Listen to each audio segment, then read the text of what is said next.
Hey there, you are back with Goldberg. Today I'm going to be talking about the book Liberal Fascism by Jonah Goldberg. Meant to do it some time ago, but always the library was either out of it was lost, or I chose to buy another book at the time. So this is a pretty fascinating read. Ostensibly it takes the whole liberals are the real racists, Nazis, fascists, and tries to make a broader historical argument on that subject. It's well researched, well written, although some of the ways he goes about it just seem a little bit, off the mark. I've said before, of course, that if someone calls you a racist or a Nazi or a fascist, it's not because you necessarily are one of those things. It's a power dynamic. They want you to become defensive and waste your time trying to deny that instead of actually prosecuting what is your idea or how you want to see something work. So the best response is not to prove that, in fact, you are the real one. It's just go, I don't care. Deal with it. And I know that they don't have much there to begin with, but progressive and liberal men who use this, they call you racist, Nazi, whatever, it completely deballs whatever's left. They don't know how to function when you don't play their game. You don't live by their paradigms. That's one of the mistakes that conservatives make. Another thing he does is he kind of dances on this sliding scale between conservatism or libertarianism. So if the government needs to step in to do something to make him look good, he's a conservative. But then if the government's authoritarian, he's a libertarian. So for instance, he kind of chastises Barry Goldwater for opposing the '64 Civil Rights Act, says he was wrong and he apologized. But then later on, he says that governments should not tell companies who they can serve or not serve. And that's exactly why Goldwater opposed the '64 Civil Rights Act. He was the guy who had desegregated the National Guard in Arizona before everyone else. Um, he just didn't believe in that use of federal power. So you're like, okay, Goldberg, where exactly do you stand on this? You kind of dance around because, oh, well, I'm not a racist, so I believe in government doing this. That's what I don't like about modern American conservatives. Ultimately, they behave like cowards. They're obsessed with semantics, but the effective policies and how they defend themselves, it doesn't work out well for what they claim to believe in. So the book starts, he goes through Mussolini and Hitler to begin.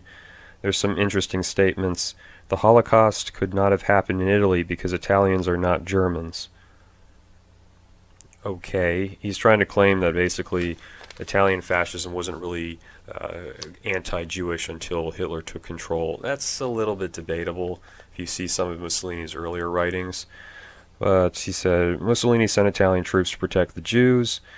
Mussolini was not really right-wing. He was trying to indulge the populists. Then you get this weird stuff where he tries to say that, the fascists and the Nazis were obsessed with vegetarianism, protecting the environment, protecting animals. And I don't understand why American conservatives have such a big problem with stuff like preserving the environment. Like, if you're a whack job about it, obviously you don't want to go down that route, but a lot of them seem to have this, like it's a superiority thing. Oh yeah, let's just let more people in and use nuclear power and develop more land, economic growth, who cares what happens to the planet? That's the mentality you get so much of the time, and it doesn't strike me as being conservative, lol. Proceed on here. He says Mussolini was not left-wing, he just moved from socialist to populist. That just kind of made me laugh. I mean, yes, in the American context, but if you're talking about Europe, right-wing in Europe does not today and did not necessarily in the past always mean market liberalism and social conservatism. All right, there's a lot of right-wing parties in Europe that are pro-welfare, so it's not as clear-cut as these people want you to believe. He tries to say that a lot of these movements were about getting beyond labels, being about efficiency and solutions.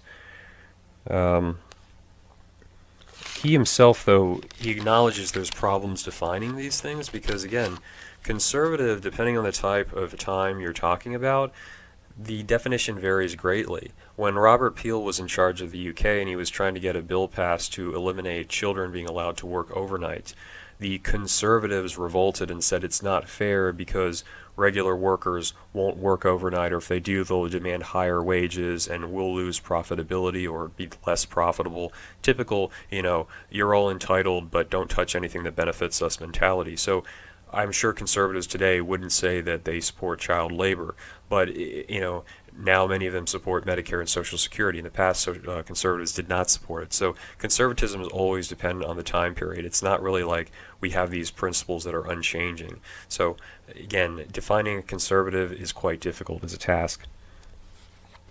He describes populist economics as gibberish.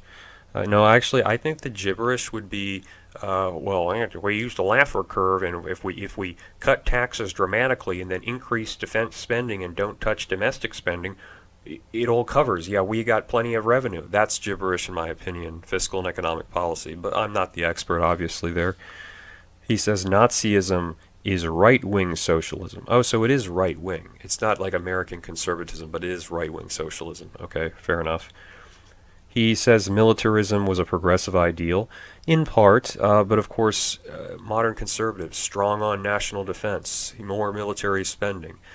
Bush landing on the aircraft carrier, mission accomplished. That's not militarism? Well, that's right, because he says Bush isn't really a true conservative. He's a compassionate conservative, whatever that means. They talk about, during World War I, under Wilson, the establishment of a lot of these authoritarian policies. Like Clarence Darrow said that once the government declares war, the right to protest disappears. You had someone who got a 2.5-year sentence for criticizing a Red Cross drive for the war. They told Germans in the United States, obey the law and keep your mouths shut if you don't want to get in trouble, because at the time, the Department of Justice was arresting tens of thousands of people without cause because they thought they might be against the war effort.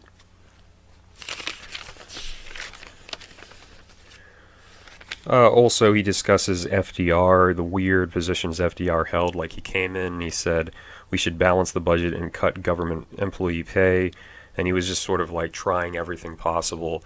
Again, FDR, a guy who wanted a lot of centralized power, who used the government to go after people in an unlawful manner, you probably would argue. He does try to make these little jabs at both Wilson and FDR because they were more intellectual, or I should say they weren't like the most sociable people. They had kind of sheltered lives, as though that necessarily means they become dictators. I didn't quite get that. But it is true that with Wilson, I mean, a lot of the policies he put in place, he was pretty much creating a police state. But he's seen as like a big liberal internationalist today. If you read any American textbook, he's the great guy who, prevented world, kept us out of the war until he decided to get in and then create all this apparatus.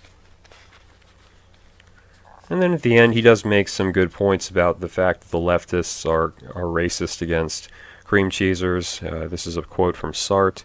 To shoot down a European is to kill two birds with one stone.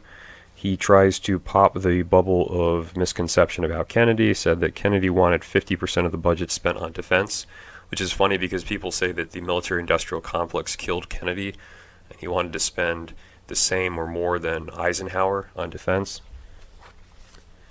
Webb Du Bois, big black activist, huge advocate of fascism as well. And later on, these more modern liberals talking about how terrible cream cheesers are, he makes the claim that modern corporations are actually left-wing. It's funny. He notes that the only reason why corporations get involved in government and politics is because the government bothers them, which is pretty silly, because if you go back earlier in the book, he talks about how Andrew Carnegie, the big steel magnate, wanted the government to put in place price control so he'd be more popular.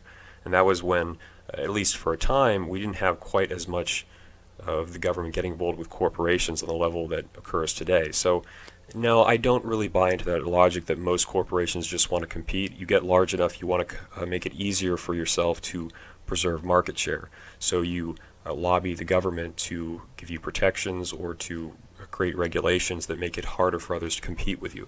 That's not because the government's there. That's in the sense that it's not because the government started doing it. It's because you see, hey, we can weaponize the government for business practices. Not every company wants to compete. So we need to stop with this silly idea that everyone's just, being harassed by the government needlessly, because a lot of them, they welcome it. It's good for them.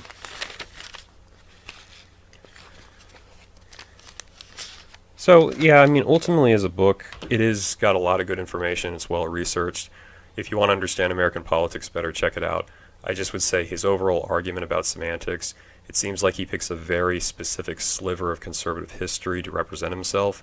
And the risk there is that depending on the period of American sprawl of time that we're talking about, the definition of being conservative changes wildly from the 1800s to early, the progressive Republicans in the early 1900s, the fiscal hawks versus the supply-siders. There's not a very distinct idea of what conservatives stand for. So you can take the 1980s Reaganism and say that's true conservatism, but of course, then anyone who slightly deviates from that is not a conservative, and therefore your argument is a hell of a lot easier.